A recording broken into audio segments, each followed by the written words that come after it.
Hello guys, నమస్తే. నేను మీ ప్రియా అశోక్. ఈరోజు గోంగూర చికెన్ ఎలా చేయాలో చూద్దాం.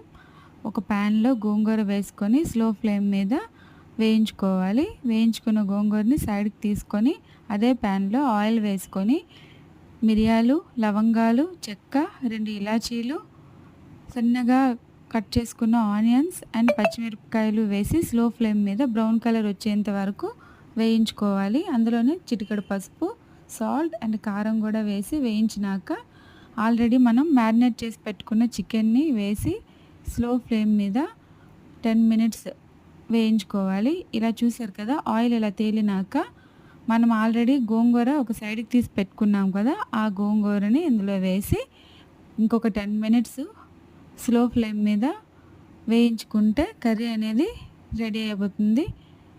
Thank you for watching. Please subscribe my channel.